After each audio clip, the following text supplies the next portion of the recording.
Delivery കഴിഞ്ഞാൽ എല്ലാം കഴിഞ്ഞു എന്നാണ് നമ്മൾ വിചാരിക്കുന്നത്. പക്ഷേ ഡെലിവറി കഴിഞ്ഞുള്ള ആദ്യത്തെ 24 മണിക്കൂറാണ് ഒരമ്മയുടെ ലൈഫിൽ ഏറ്റവും ഇമ്പോർട്ടൻ്റ് ആയിട്ടുള്ള മണിക്കൂറുകൾ എന്ന് പറയുന്നത്. അപ്പോൾ ഇന്നത്തെ വ്ലോഗിലൂടെ ഞാൻ ഷെയർ ചെയ്യാൻ പോകുന്നത് എൻ്റെ ഖത്തറിൽ ഡെലിവറി കഴിഞ്ഞിട്ടുള്ള ആദ്യത്തെ 24 മണിക്കൂർ എങ്ങനെയായിരുന്നു എന്നാണ്.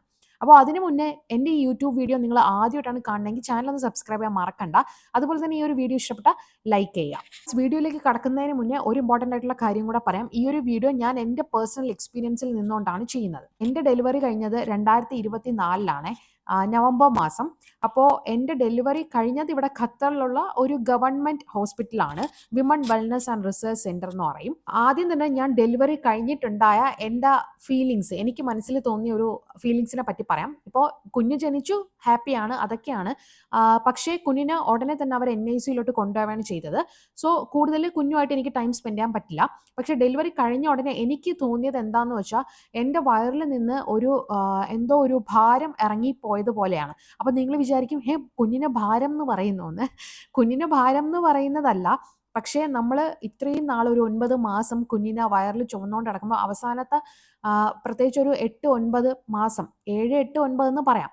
ഈ 3 മാസങ്ങൾ എന്ന് പറയുന്നത് നമ്മൾ ബേബിയെ കൊണ്ട് നടക്കുമ്പോൾ ഭയങ്കര ബുദ്ധിമുട്ടാണ്. അതായത് നമുക്ക് അടിവയറ്റിൽ ഒരു പ്രഷർ എപ്പോഴും തോന്നും. പ്രത്യേകിച്ച് 9 മാസം ആകുമ്പോഴത്തേക്കും ഭയങ്കര വെയിറ്റ് ആയിട്ട് തോന്നും. നമുക്കൊന്ന് നിൽക്കാനോ ഇരിക്കാനോ കുറച്ചു നേരം ഒരു 5, 10 മിനിറ്റ് നിൽക്കുമ്പോൾ തന്നെ നമുക്ക് വയറ് കിഴയ്ക്കാൻ തോന്നും. അപ്പോൾ അത്രയും അറിയാലോ, ഒരു 3 കിലോ അല്ലെങ്കിൽ 2.5 കിലോ വെയിറ്റ് ഉള്ള ഒരു ബേബിയാണ് നമ്മുടെ വയറിൽ കിടക്കുന്നത്. അതുകൂടാതെ തന്നെ വാട്ടർ ഉണ്ടല്ലോ, വയറിൽ വാട്ടർ, പിന്നെ പ്ലാസൻ്റ, അങ്ങനെ എല്ലാം കൂടെ ഒക്കെ വരുമ്പം കുറേ കിലോകളുണ്ട് നമ്മളെ വയറിൻ്റെ അകത്ത്.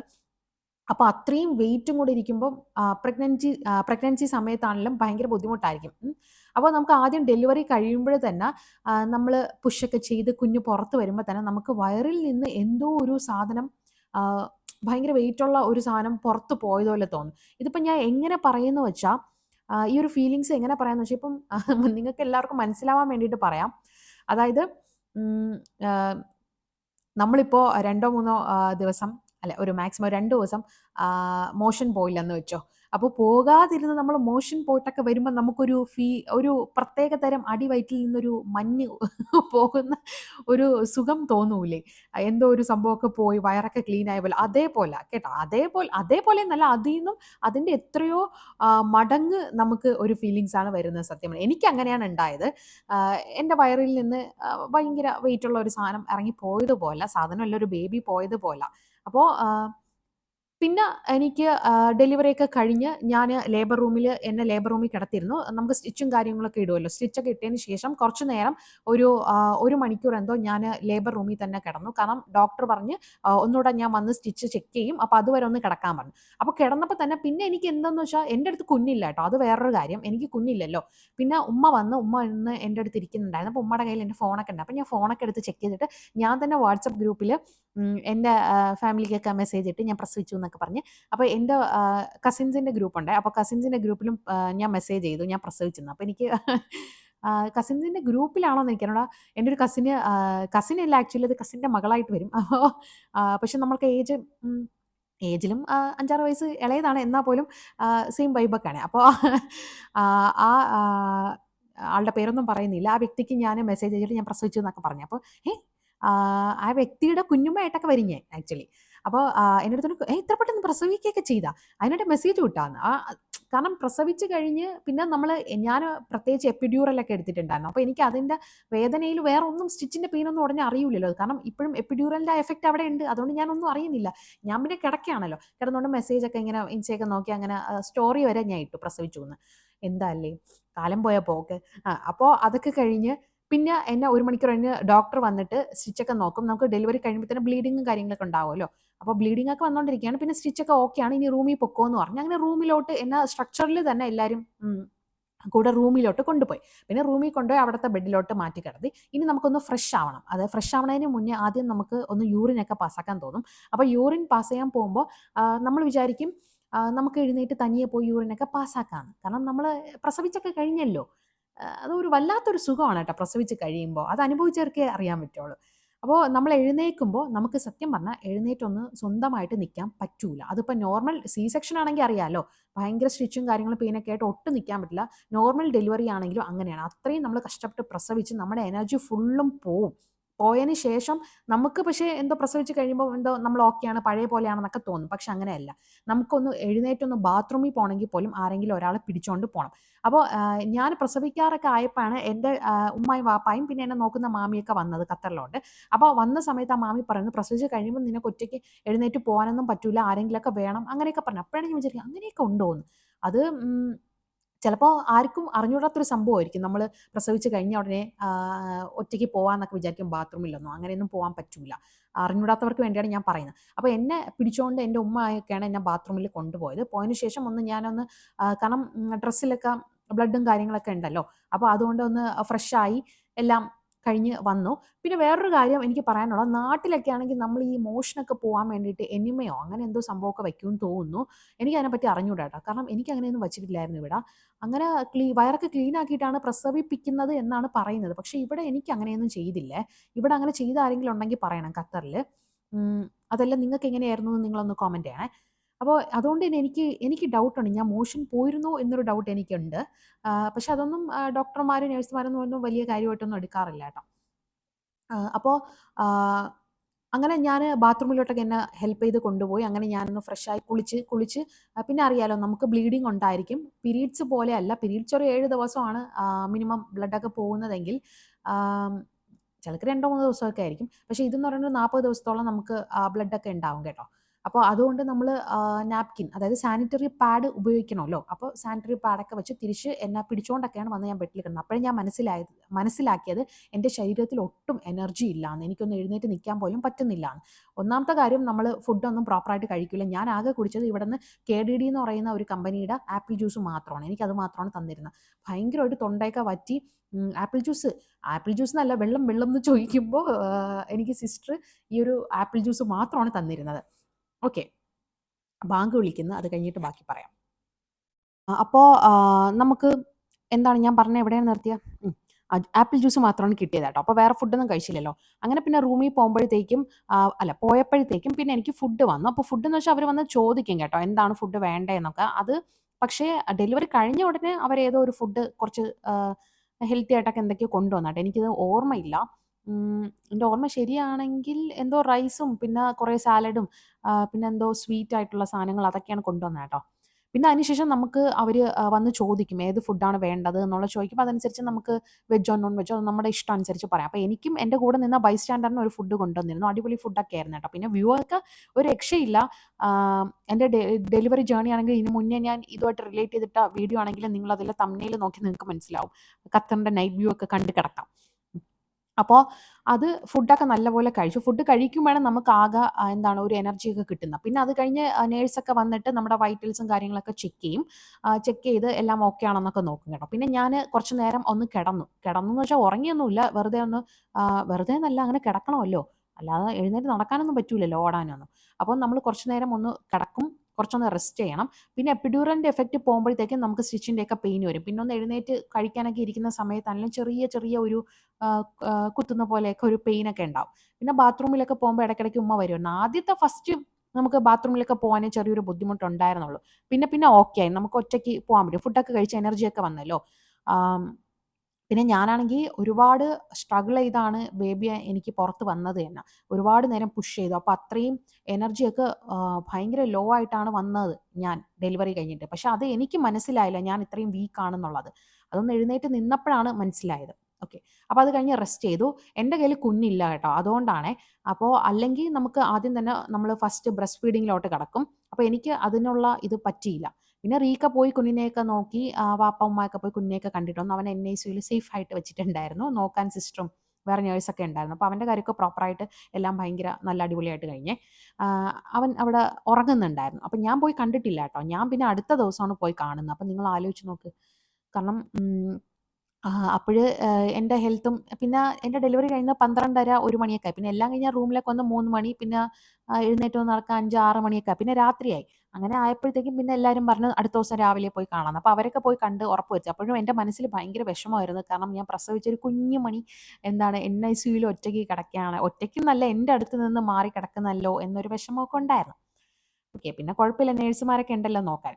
അപ്പോൾ അത് കഴിഞ്ഞ് പിന്നെ ഇടയ്ക്കിടയ്ക്ക് നേഴ്സുമാർ വന്ന് ചെക്കപ്പ് വൈറ്റൽസ് ഒക്കെ ചെക്ക് ചെയ്യും, ബി പി അത് എല്ലാമൊക്കെ നോക്ക്. പിന്നെ എന്തെങ്കിലും എമർജൻസി ഉണ്ടെങ്കിൽ നമ്മൾ കിടക്കുന്ന ബെഡിൽ തന്നെ ഫോണൊക്കെ ഉണ്ട്, സിസ്റ്റർ പറഞ്ഞിട്ടുണ്ട് ഇതിലൊന്ന് പ്രസ് ചെയ്താൽ മതി, ഒരു ബട്ടൺ പ്രസ് ചെയ്താൽ മതി വരും എന്നൊക്കെ പറഞ്ഞു. പിന്നെ അങ്ങോട്ട് ഞാൻ ഉറങ്ങാനൊക്കെ കിടക്കായിരുന്നേ. പിന്നെ അത് കഴിഞ്ഞിട്ട് പിന്നെ സിസ്റ്റർ വരുമ്പോഴത്തേക്കും എനിക്ക് ഒരു മരുന്ന് തന്നിട്ടുണ്ടായിരുന്നു, ഒരു ലിക്വിഡ്. അത് വന്നിട്ട് സത്യം പറഞ്ഞാൽ നമുക്ക് മോഷൻ പോകുമ്പോഴേ കോൺസ്റ്റിപ്പേഷൻ ഒന്നും വരാതിരിക്കാൻ വേണ്ടിയിട്ട്, ഈ ഡെലിവറി കഴിയുമ്പോഴത്തേക്കും എല്ലാവർക്കും മിക്കപ്പോഴും ഈ കോൺസ്റ്റിപ്പേഷൻ്റെ അസുഖം വരാറുണ്ട്, അതായത് കോൺസ്റ്റിപ്പേഷൻ വരാറുണ്ട്. അപ്പോൾ അതിൽ നിന്ന് റിലീഫ് കിട്ടാൻ വേണ്ടിയിട്ട് ഒരു ലിക്വിഡ് അത് 1-2 തവണ തന്നിട്ടുണ്ടായിരുന്നേ. പിന്നെ അതുപോലെ തന്നെ അത് 1-2 തവണ തന്നിട്ടുണ്ട്. പിന്നെ ഞാൻ ബ്രസ്റ്റ് ഫീഡ് ഒന്നും ചെയ്തിട്ടില്ല. പിന്നെ അതൊക്കെ കുടിച്ച് പിന്നെ രാത്രി കിടന്നു കേട്ടോ. ഉറങ്ങി. ഞാൻ നല്ലപോലെ ഉറങ്ങി. സാധാരണ ഡെലിവറി കഴിയുമ്പോൾ ചിലപ്പോൾ ഡെലിവറി കഴിഞ്ഞ ഉടനെ ആ ദിവസം മുതൽ നമ്മുടെ ഉറക്കമൊക്കെ പോകുന്നതാണ്. എനിക്ക് എൻ്റെ ബേബി NICUവിലായതുകൊണ്ട് 2 ദിവസം ഉറക്കം കിട്ടിയെന്ന് വേണം പറയാൻ. NICUവിലായത് അത്ര നല്ല കാര്യമല്ല, എന്നാലും ഞാൻ പറയാണ് ഞാൻ ഉറങ്ങി എന്നുള്ള കാര്യം. ഓക്കെ. അപ്പോൾ ഞാൻ രാത്രിയായപ്പോൾ എനിക്ക് ഭയങ്കര ടയേർഡായിരുന്നു. എന്നാലും ഒരു 12 മണിയൊക്കെ ആയിട്ടോ. അപ്പോൾ ആയപ്പോൾ നല്ലപോലെ ഉറങ്ങി. പിന്നെ ഉമ്മ പറഞ്ഞിരുന്നത് എന്തെങ്കിലും ബാത്റൂമിലൊക്കെ പോകണമെങ്കിൽ വിളിക്കണം.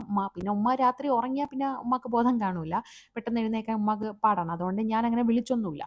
പിന്നെ എനിക്ക് ഒരു 2-3 മണിയായപ്പോഴത്തേക്കും വയറങ്ങ് നല്ല രീതിയിൽ കലക്കാൻ തുടങ്ങി. കാരണം എന്തെന്ന് വെച്ചാൽ ഇവർ ഈ ഒരു മരുന്ന് തന്നില്ലേ, അതും കൂടെ തന്നപ്പോഴത്തേക്കും എനിക്ക് പെട്ടെന്ന് തന്നെ മോഷൻ പോകണം എന്ന് തോന്നി. അങ്ങനെ ഞാൻ പിന്നെ ഉമ്മായി വിളിച്ചൊന്നുമില്ല, ഞാൻ തന്നെ ഒറ്റയ്ക്ക് പതുക്കെ പോയി മോഷനൊക്കെ പോയിട്ട് വന്നേ. പിന്നെ സ്റ്റിച്ചിൻ്റെ പെയിനൊക്കെ ഉണ്ട്.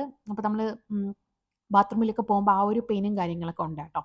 പിന്നെ അത് കഴിഞ്ഞ് പിന്നെ ഇടയ്ക്ക് അത് കഴിഞ്ഞ് ഞാൻ പിന്നെ അതൊരു 3-3:30 ആവും കേട്ടോ, വെളുപ്പിന് എന്നൊക്കെ പറയാം.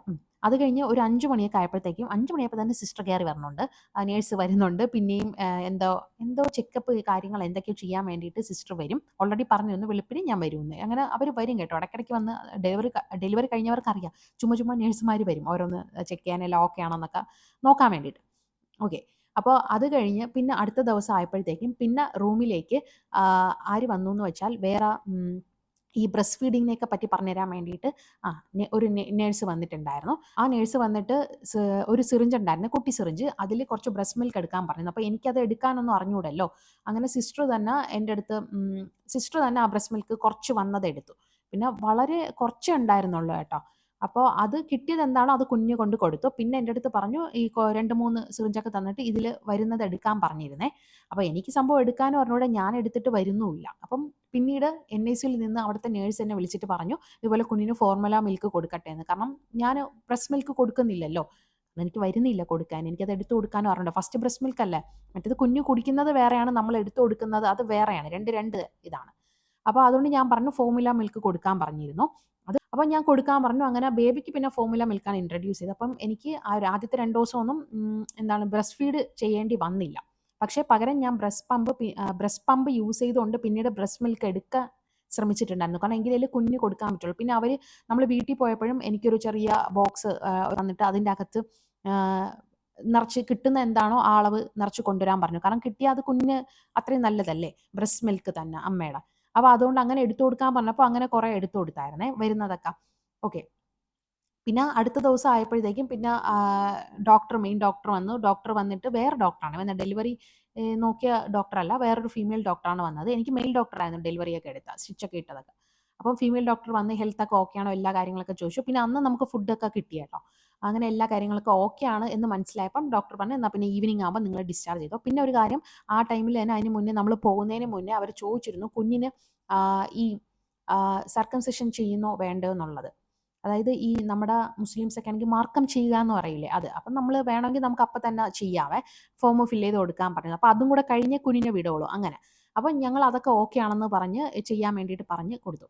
പിന്നെ നമ്മൾ അടുത്ത ദിവസമൊക്കെ ഫ്രഷായി, അറിയാലോ നമുക്ക് ബ്ലീഡിങ്ങും കാര്യങ്ങളും ഉണ്ട്. അപ്പം നമ്മളതനുസരിച്ച് പാഡൊക്കെ ഇടയ്ക്കിടയ്ക്ക് മാറ്റുകയും കാര്യങ്ങളും ചെയ്യും. പിന്നെ ഫീഡ് ചെയ്യാൻ പറ്റിയിട്ടില്ല. പിന്നെ ഞാൻ അടുത്ത ദിവസമാണ് പോയി രാവിലെ ഒന്ന് കുഞ്ഞിനെ കണ്ടത്. നമുക്ക് വേണമെങ്കിൽ വീൽ ചെയർ ആക്സസ് ഒക്കെ ഉണ്ട്, അതിലിരുന്ന് വേണമെങ്കിൽ പോവാം. അപ്പോൾ എനിക്ക് ഇരിക്കാനായിരുന്നു ബുദ്ധിമുട്ട്, സ്റ്റിച്ച് ഇട്ടിരുന്നുണ്ട്. അതുകൊണ്ട് ഞാൻ പറഞ്ഞു വേണ്ട, ഞാൻ നടന്ന് തന്നെ പോകാമെന്ന് പറഞ്ഞു. അങ്ങനെ കുഞ്ഞിനെ പോയി കണ്ടു കേട്ടോ. കുഞ്ഞിനെ നടന്ന് പതുക്കെ താറാവ് നടക്കണ പോലെ നടന്ന് പോയി കാണുകയാണ് ചെയ്തത്. പിന്നെ ഫുഡൊക്കെ വന്ന് കഴിച്ചിട്ട് നമ്മൾ ഡിസ്ചാർജ് ആയി, ഞങ്ങൾ വീട്ടിൽ പോയി. എംറൂനെ അടുത്ത ദിവസമാണ് പിന്നീട് എല്ലാം ഓക്കെ ആയി വരാൻ പറഞ്ഞത്. അങ്ങനെ പോയാണ് നമ്മൾ എംറൂനെ മേടിച്ചത്. ഓക്കെ.